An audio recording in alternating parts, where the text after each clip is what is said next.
Eighth grade. So the Apostle John was a very important evangelist. Remember, an evangelist is someone who spreads Christianity around the world. So because of John, many people became Christians.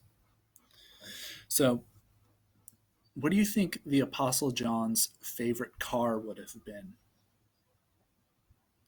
A convertible. Oh man. If you were gonna create like a painting or something with all the 12 apostles represented as different kinds of vegetables, I already know how you'd represent Judas. You'd represent him as Judas is carrot. Okay, that one was really bad. But that's okay. We are at the very end of First John. So we just have two slides at about the middle and end of chapter 5. So the very last piece of the first letter of John. And then, as you saw, we're going to go into 2 Peter next week. Okay, so John has spent some time talking about water and blood. And in the last video, we talked about their significance and how water and blood are combined, and John uses them to combat the Cerinthian heresy or Carinthian heresy, depending on how you pronounce it. Now we have John moving on to evidence for the resurrection.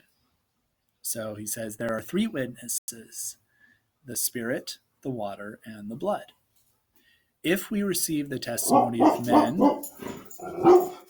the testimony of God. Sorry, my dog is barking because two birds got in a fight. Okay, Holly, the birds are gone. You're good. All right. Let me repeat that. John is saying that there are witnesses to the events that he saw besides him. So he says there are three witnesses: the Spirit, the water, and the blood. If we receive the testimony of men, the testimony of God is greater. There's a typo. He who does not believe God has made him a liar. So why is John talking about witnesses here? It's because in the ancient world, under Roman law, and I believe Hebrew law as well, if you were going to make a claim at trial, you had to have three witnesses to give testimony to support that claim. So for example, if you're going to say that your neighbor killed one of your cows, right? You'd have to have three people give evidence to support the claim that you saw your neighbor kill a cow. Okay? That's just how the courts worked back then. You needed three witnesses to support your claim. So for John, the three witnesses are the Spirit, the water, and the blood. So by referring to the water and the blood, what's John doing? He's saying the baptism, represented by water, and blood, represented by, or the blood which represents the death of Jesus, are parts of who Jesus is, right? Baptism and death are not like the boundaries of Jesus' life, of Christ's life. They're part of it. Remember, the Cerinthians believe that that the second person of the Trinity entered Jesus at his baptism and left at his death, right? And that's not true. Christians, we believe the second person of the Trinity incarnated in the person of Jesus, that they're not two separate beings.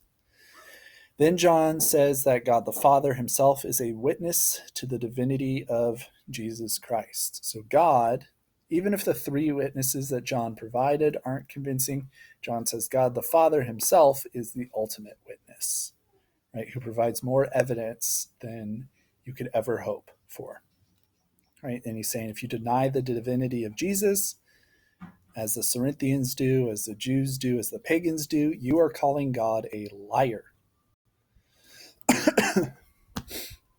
All right. And this is the confidence which we have in him, that if we ask anything according to his will, he hears us. We have obtained the requests made of him.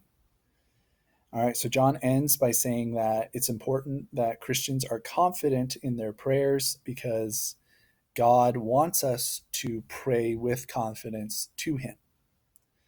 Right?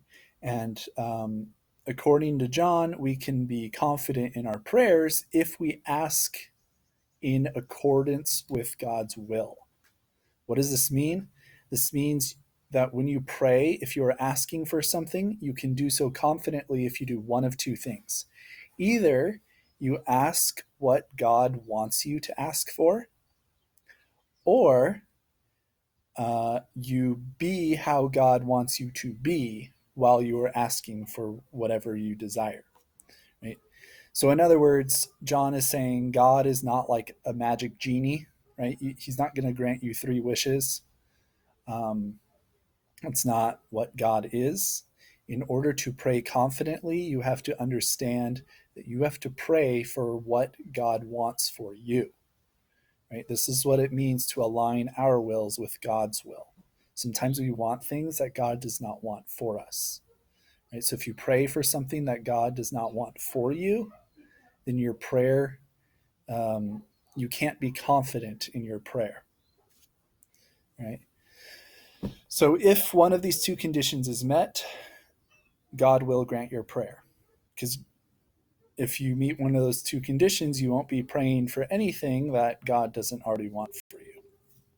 Right? Now, by contrast, the devil wants your prayer to be shaky, to be weak, or even better, he wants your prayer to be non-existent.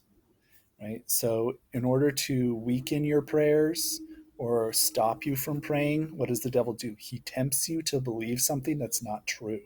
He tempts you to believe that God is not going to grant your prayers, or he tempts you to believe, or he'll tempt you, if he can't stop you from praying, then he will make you pray for the wrong thing. Right? He'll tempt you to pray for things that God does not want for you. So he'll either make you give up on prayer, or if he can't do that, then he'll influence you to pray for something that God does not want for you. All right. Okay, so that's it for First John. And like I said, we will do Second Peter next week, and then we'll be taking either a test or quiz. I don't know right now what it'll be.